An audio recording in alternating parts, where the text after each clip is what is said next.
What happens when an undercover boss walks into his own franchise and overhears something that changes everything?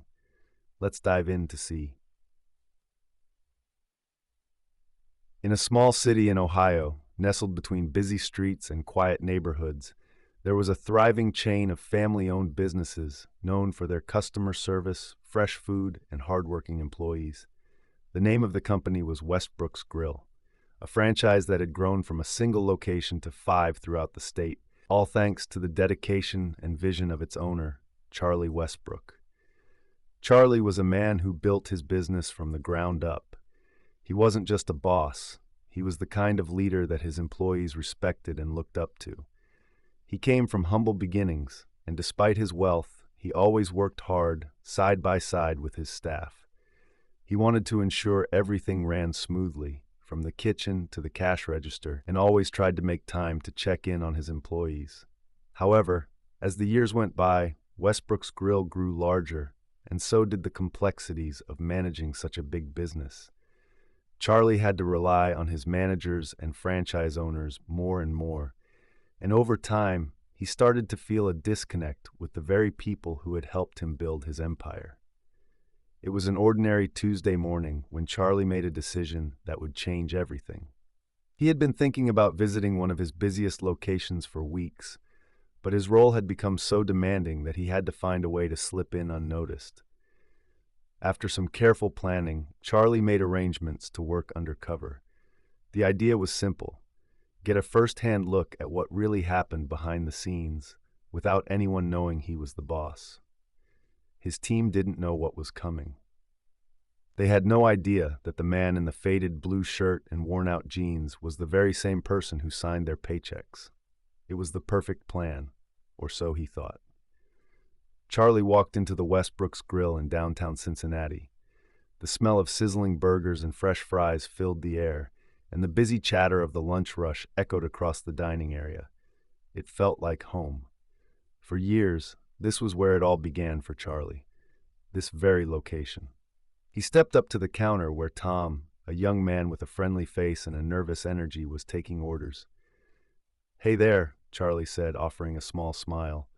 "I'm new around here. Could you show me the ropes?" Tom looked at him, a bit confused, but then smiled back. "Sure.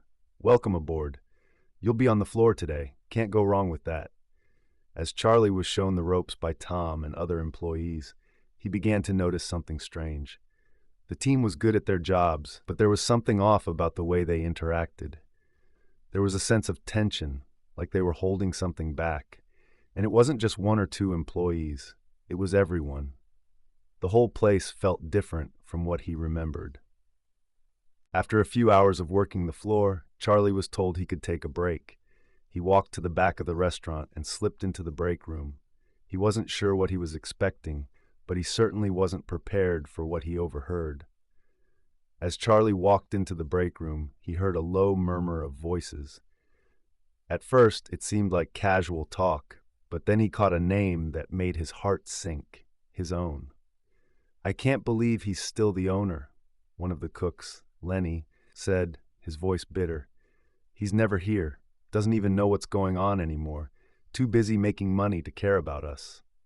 Another voice, Jared, the dishwasher, chimed in. "Yeah, man, he's got his nice office now, doesn't even know what it's like to work a shift. We're the ones doing all the hard work, and he's living it up." Charlie stood frozen, listening to the words that felt like a punch to the gut. He couldn't believe what he was hearing. These were the people who kept his business running. And yet, here they were, voicing their frustrations, their disillusionment with the very man who had given them jobs, stability, and opportunity. But it didn't stop there. Lenny continued, "And the way he treats the managers? Don't even get me started. They're always stressed out, always under pressure, and for what? To make him more money? What does he even do anymore?" Jared snorted. "Nothing, dude. Just sits behind a desk and looks at spreadsheets. He doesn't care about us." Charlie's heart pounded in his chest. He wanted to say something, to walk in and reveal himself, but he couldn't. He had to hear more. He had to understand. And then the truth came out, something that struck Charlie like a thunderbolt. Lenny sighed deeply. I don't know, man. I guess we just keep pushing through. But honestly, I don't think he'll ever understand. He thinks we're just numbers on a page. We're not people to him. And that's the hardest part of this job, knowing that the guy at the top doesn't even care enough to show up and see what's really happening. Charlie's stomach churned. He couldn't deny the truth in their words. It hurt to hear, but it was the reality he had been avoiding.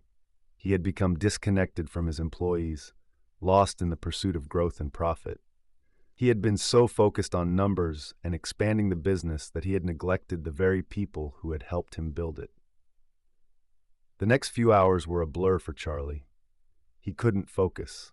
His mind kept replaying the conversation he had overheard. He had always thought that his employees understood that he was busy, that he was doing everything he could to ensure the business survived and thrived. But now he realized that he had failed them. He had made a promise to himself years ago, when he started Westbrook's Grill, that he would never lose touch with his roots, with the people who had helped him get to where he was. But somewhere along the way, he had. The shift ended, and Charlie left the restaurant without anyone knowing who he really was. He walked to his car, his mind heavy with the weight of what he had heard. He knew that he couldn't continue running his business the way he had. Something had to change. The next week, Charlie returned to the Westbrook's Grill in downtown Cincinnati, not as an undercover employee, but as the owner. He didn't make an announcement. Instead, he quietly went into the break room, where Lenny, Jared, and the others were gathered for their lunch break. Charlie took a deep breath, then spoke. "I'm Charlie Westbrook," he said, his voice steady but emotional, "and I owe all of you an apology." The room went silent. Everyone looked at him in surprise. "I've been so focused on growing this business that I've forgotten about the most important thing, each of you. You are the heart and soul of this place, and I've taken you for granted." There was a long pause before Lenny spoke up, his voice soft but sincere. "You don't have to apologize, Mr. Westbrook. We just want you to know that we're working hard for this place, too." Charlie nodded, his eyes filled with emotion. "I know, and I'm going to do better. I promise you all that I will be here more often. I'll get to know you, your stories, your struggles. I'll listen. I won't hide behind a desk anymore. This business is about more than just making money. It's about people. It's about family. And I need you all to be part of that family." The room was silent for a moment before Jared spoke. "We appreciate that, Mr. Westbrook. We really do." Charlie smiled, feeling a weight lift from his shoulders. It wasn't going to be easy, and there was a lot of work to do, but he knew that this was the first step toward rebuilding the trust and connection he had lost. He wasn't just going to be a boss anymore. He was going to be a leader who cared, and that, he realized, was the true way to grow a business. That's the story, friends. I hope you enjoyed it. It was a pleasure sharing it with you all.